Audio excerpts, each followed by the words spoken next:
พี่น้องสดินย่างถือกันพี่น้อง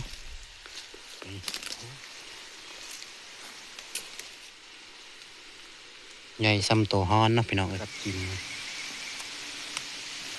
นี่ด้านซ้ายได้จับกระปอมเนาะเดาน้องใหม่แล้วพี่น้องเอากลับทักทายสบายดีเบิร์ดบุสุคูสุคนเนาะยินดีต้อนรับสู่ซองบ่าวนอดเดินป่าสำหรับวันนี้บ่าวนอดก็ขึ้นไปยามแฮวมา2 คนกับหลานทรายเนาะพี่น้องมากับลูกเอื้อยนี่แหละหลานทรายแท้ๆเนาะพี่น้องนี่อยู่10 ปลายปีเราอยากมานำพยายามแฮวเนาะพี่น้องกลับไปหาของกินต่างๆเนาะ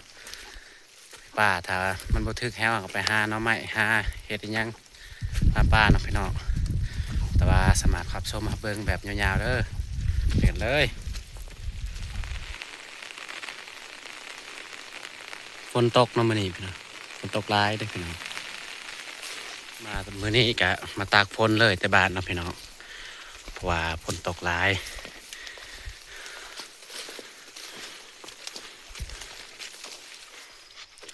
เราจะขึ้นบิตคอยตัวนี้ก็ขอแถวหน่อยแล้วพี่น้อง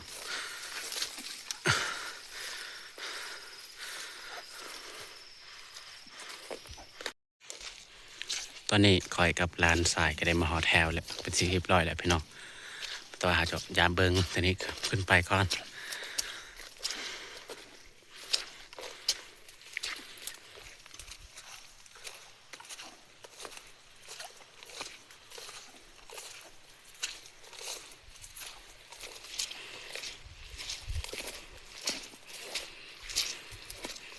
ฝนตกแห้ง4-5 มื้อนี่ทางลมพัดอีกเป็นพายุมาแล้วพี่น้อง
ลันซื่อๆเนาะพยายามเบิ่งก่อน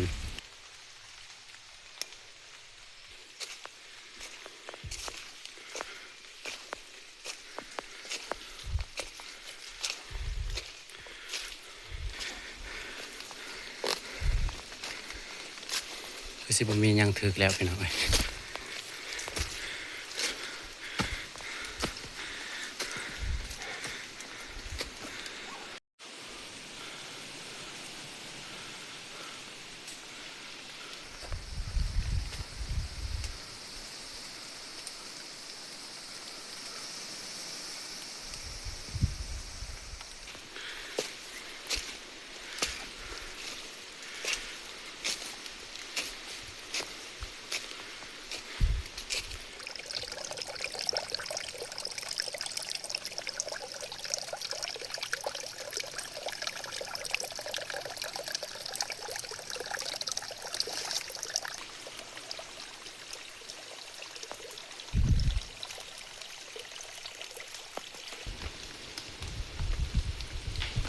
จะเอาไม้แปลกอยู่นี่เนาะสบายเอามาดังไฟอยู่พุ่นครับตอนนี้ข่อยกับลานซ้ายก็ได้ยามแฮวสุดเรียบร้อยแล้วแต่ว่าเราจะเมื่อยามต่ออีกทางนั้นเนาะ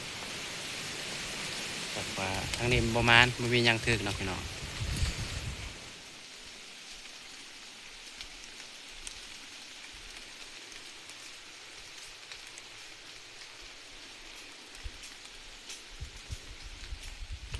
อันนี้คอยกันมาฮอดแถวเบื้องนี้เนาะเบื้องสีกับโคอันมาเฮ็ดวางมาฮอดต้องไปเนาะจะพยายามต่อเลย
พี่น้องสดินย่างถือกันพี่น้องโอ้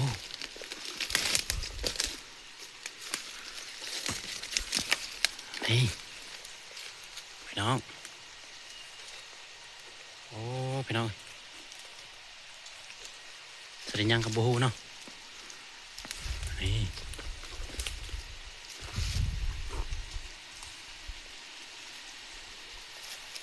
เดี๋ยวมันย่อขึ้นเลยนี่คันมันแห้งเลยพุ่น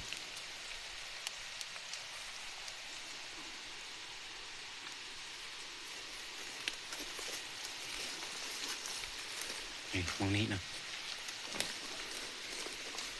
นี่จากตัวยังเนาะพี่น้อง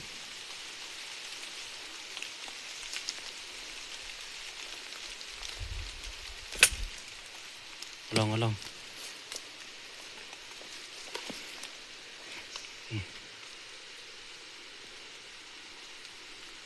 ใหญ่ซ้ำตัวฮ้อนเนาะพี่น้องเอ้ย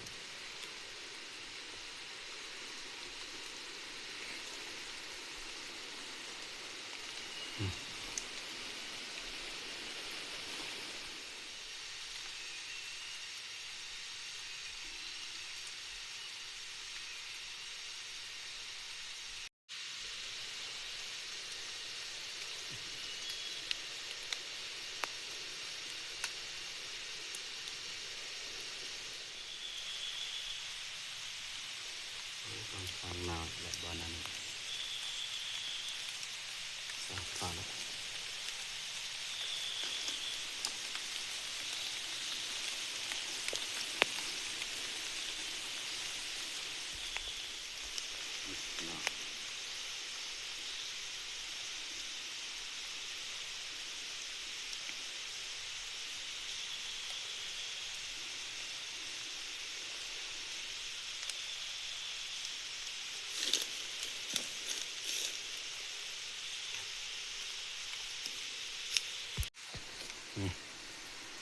ตานสายที่จับเบิ่งเนาะ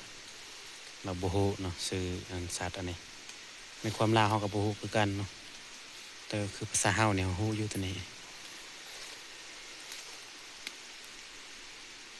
ประมาณ2 โลปลายนะครับตอนนี้ก็ได้เฮ็ดหางไม้อีกแล้วแถวตัวนี้เนาะตัวยามต่ออีกมาเบิ่งเนาะ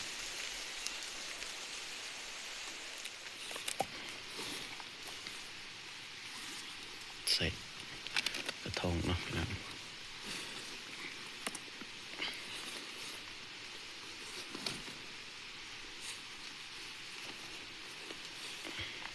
มัดแล้วเข้าพยางอีกให้ดู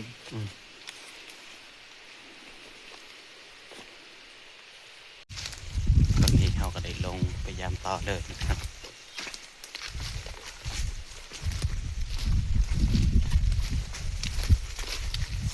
ลานทรายนี่บ่เห็นเนาะบางอย่างนี่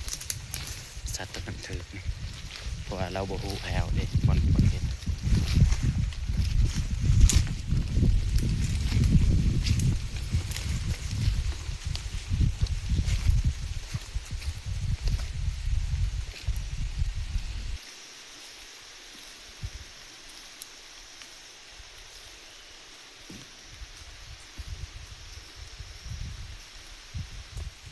ยังถือกันพี่น้อง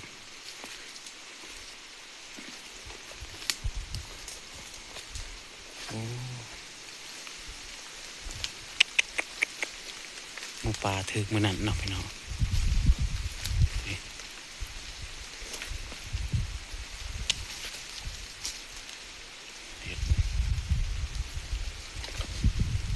คันหักเลยเนาะ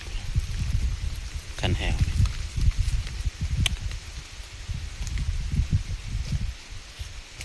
วันนี้กันถือ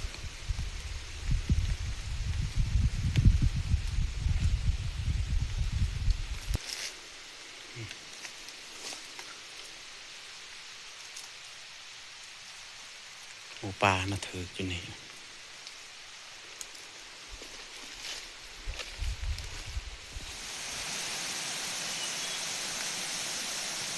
เสียงน้ำมันไหลเนาะพอฝนตกลายน้ำมันไหลตกฝนมาตกมันบุมีน้ำตอนนี้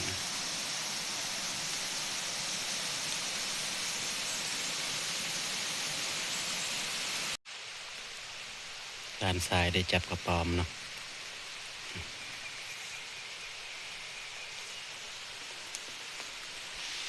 ทีนี้คอยก็ได้มาหอดแถวน้อยต่ออีกแล้วพี่น้อง ก็หากันตามเบิ่ง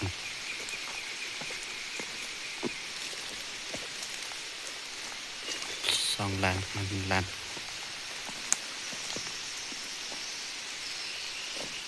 ตามลังติดกันโอ้ไก่เนาะไก่คั่วบ่ถึกนี่โอ้น้องนี่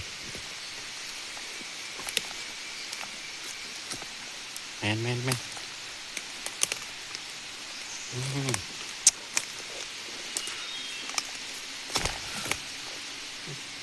ตอนี่มันกัดกินนี่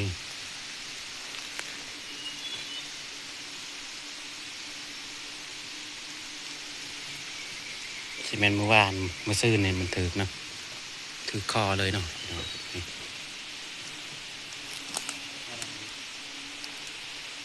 โอ้ย2 ตัวแล้วพี่น้อง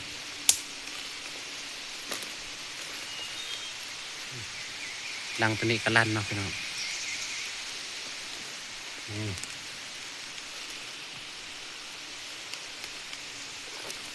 มาอีกแล้วมันพี่น้องออกยังมาต่อนี่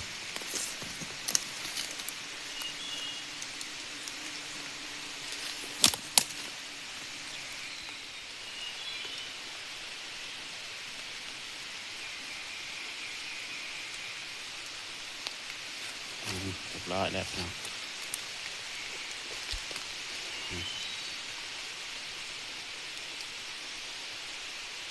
จำไก่เนาะทำไง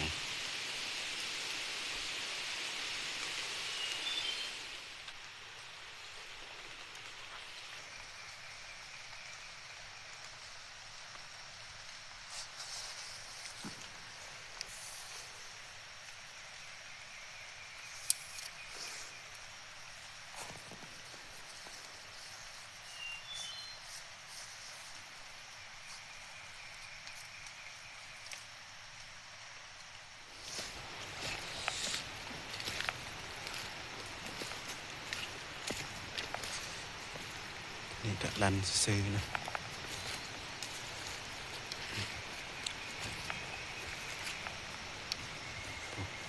ลังตัวนั้นก็ลันอีก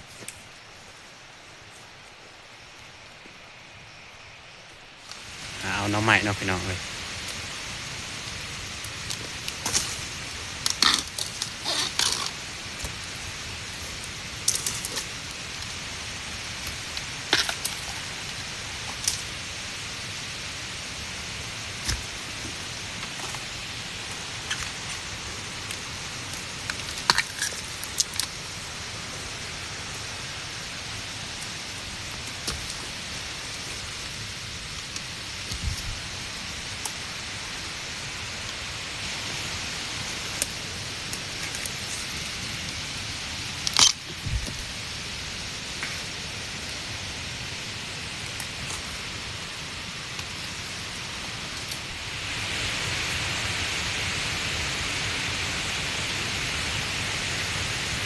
อยู่ในนี่นอนใหญ่นี่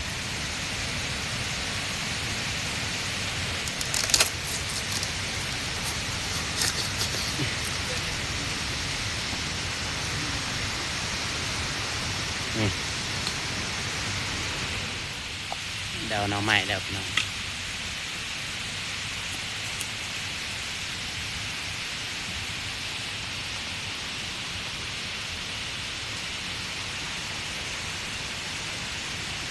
หาเสือกมามัด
คอยล่างก็เสร็จที่เรียบร้อยแล้วพี่น้องเดี๋ยวเราจะเตรียมใส่กระทงเลย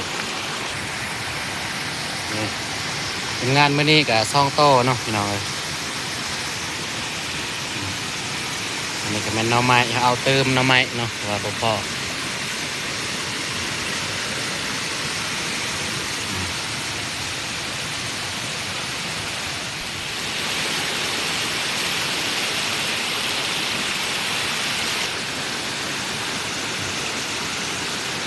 เตรียมใส่กระทง